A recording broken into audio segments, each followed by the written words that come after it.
itong resulta ng extrajudicial killings, hindi nare-resolve ang problema. Instead, minomultiply pa. Yes. And because of the reward system, would you agree na may mga pulis na nag-take advantage para kumita? Yes or no? Yes, Mr. Chair. Ng senior officers. Kaya nasibak ako sa Cavite. Yung nasa watch list na 20. Actually, 21 yun, Mr. Chair. Peacefully, napasuko ko, napasurrender ko yung 20. And because of that, nasibak ako sa pwesto. Naniniwala ka na may mga biktima ng extrajudicial killings? Yes or no? Yes, Mr. Chair. Thank you. Naniniwala ka ba na ito ay marami at hindi ilan lamang? I don't know the exact figure, Mr. Chair, but I believe so. Marami. Thank you, Mr. Chair. Colonel Leonardo, matanong ko lang, ikaw ba ay family man? May pamilya ka rin? Opo, Mr. Chair. Okay. Naniniwala ka ba na mahalaga ang tatay sa pamilya? Opo, Mr. Chair. Yes.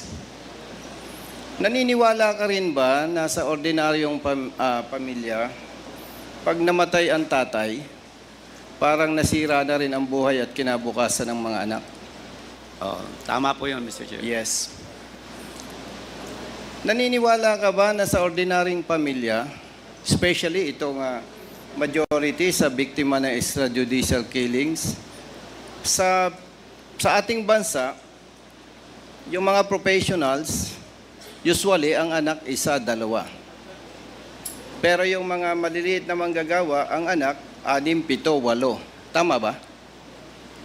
Tama po, Mr. Okay. Chair. So, would you agree na kapag yung isang biktima ng extrajudicial killing, may 5 anak, parang kung titingnan natin, mas malaki ang possibility na masisira ang buhay at kinabukasan ng mga bata? Yes or no? Yes, Mr. Chair. So, kung titingnan natin, mathematically, out of 20,000 na mga namatay, assuming 10,000 doon yung family man, mathematically speaking, more or less, 50,000 yung bata na nagsasuffer na ngayon. Would you agree? I agree, Mr. Chair. Yes. So meaning, kung titingnan natin yung long-term effect nitong pinag-uusapan natin extrajudicial killings, sa pananaw ng iba, tama ang ginawa nila. Pero kung susuriin natin mabuti, mas dadami pa yung pwedeng maging kriminal. Itong mga bata na nasisira ang buhay at kinabukasan, would you agree? Maaari po, Mr. Chair. So, kung titingnan natin, talagang itong resulta ng extrajudicial killings, hindi nare-resolve ang problema. Instead, minomultiply pa. Yes or no? Maaari po, Mr. Chair. Yes or no? Yes, Mr. Chair. Yes, Mr. Chair. Kaya ako po, personally, natutuwa na yung Quadcom nandito. At least, mapigilan na itong extrajudicial killings. And nung nasa active service pa ako, isa, Mr. Chair, at sinasabi ng senior officers, kaya nasibak ako sa Cavite, yung nasa watch list na 20. Actually, 21 yun, Mr. Chair. Peacefully, napasuko ko, napasurrender ko yung 20. And because of that, nasibak ako sa pwesto. Hindi daw ako marunong sumunod sa guidance. Hindi ako marunong sumunod, Mr. Chair, kasi nga, sabi ko doon sa senior officer, mali yun eh. Yung isang suspect, isasacrifice mo yung buhay. pwede naman bigyan ng second chance. Actually, Mr. Chair, kung iintindihan ng mga kasama natin, maganda yung intention ng Tokhang eh. Kakatukin mo yung pamilya, i-inform mo na may information na nasasangkot sa illegal drugs yung kanilang kapamilya. At kung pwede, isurrender, mag-undergo ng seminar to be being handled by religious leaders. Alam nyo ba yon, Colonel Leonardo, na may ganong programa? Meron po, Mr. Chair. Yes. And because of the reward system, would you agree na may mga police na nag-take advantage para kumita? Yes or no? Yes, Mr. Chair. Yes or no? Yes, Mr. Yes, thank you, Colonel Leonardo. So, again, Mr. Chair, napakaganda na na-address ito ng Quadcom. At least, alam ko po, yung mga police na involved dito ay mapipigilan para wag nang gawin pa. Kasi nga po, sabi ko, ang pananaw ko, personally, hindi nare-resolve yung problema. Instead, minomultiply natin. Ngayon, hindi pa natin nararamdaman. Pero one thing for sure, Mr. Chair, marami ng bata ang nagsasuffer. Marami ng bata ang nasisira ang buhay at kinabukasan. So again, personally, ako po'y natutuwa, Mr. Chair, na mayroong Quadcom wherein ina-address po itong extrajudicial killings. And based on our hearings, conducted hearings, very clear. Talagang may extrajudicial killings. And Brother Colonel Leonardo, salamat. At least, yung mga tanong ko sa'yo ay sinagot mo ng diretso. Kailan ka na-assign sa CIDG? Since when? Since 2001, Mr. Chair. 2001. And kailan ka na-relieve sa CIDG? In between, Mr. Chair, there were times that I was reassigned to other unit, Mr. Chair. Not straight CIDG, but all in all, as far as I can recall, my service as a CIDG more or less is 18 years with the CIDG, Mr. Chair. More or less, how many years? 18 years with the CIDG. 18 years. Yes, Mr. Chair. So 18 years. So 18 years ka sa intelligence unit, intelligence community. Kilala mo ba si Police Colonel Crisostomo Mendoza, PNPA Class 94?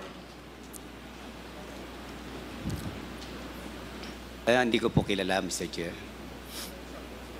18 years ka sa intelligence community, yung upper class mo, hindi mo alam? Hindi ko po siya kilala, Mr. Chair. Hindi mo kilala? Opo, hindi po siya. Okay. Alam mo ba na unaccounted and missing si Police Colonel Mendoza? Hindi ko rin po alam. Hindi mo alam? Hindi po talaga alam. 18 years sa intelligence community, hindi mo alam? 18 years po ako sa CIDG. Yes. Region 11, Yes. karamihan po. Di ba intelligence unit ang CIDG?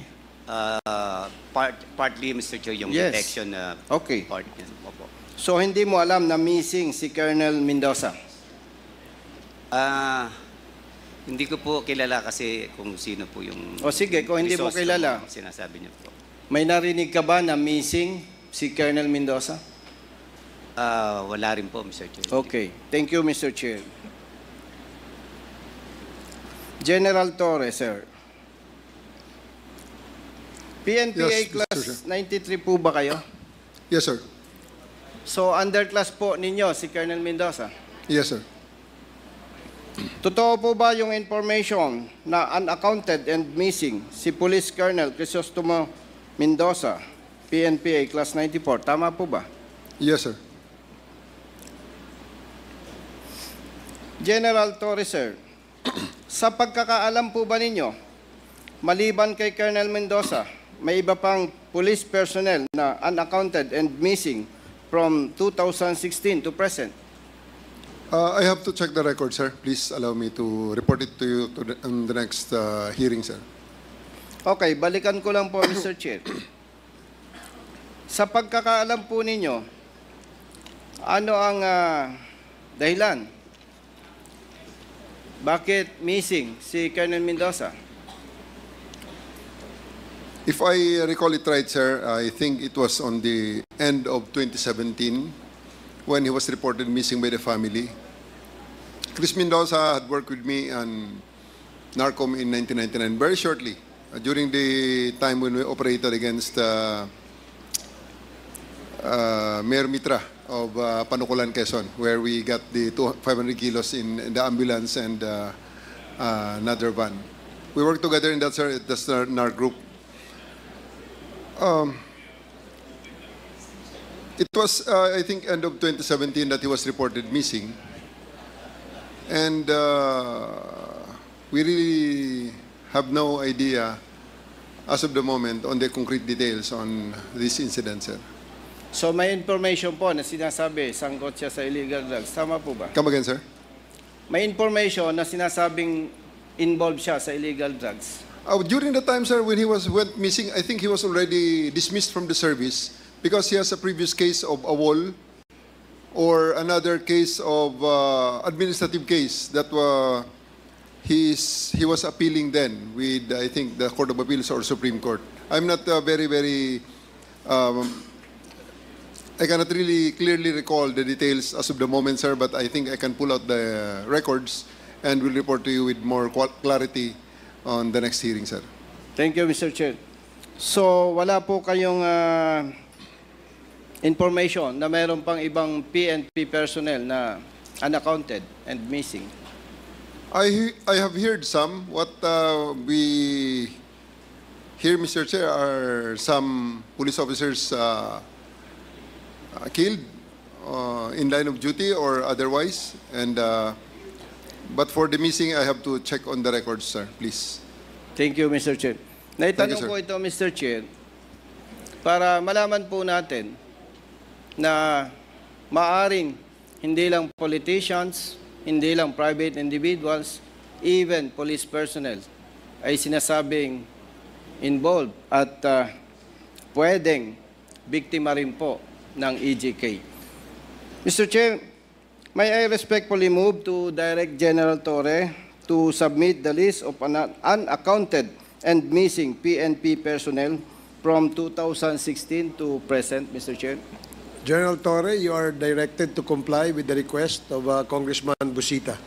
Will comply, sir. Mr. Chair. Thank you, Mr. Chair.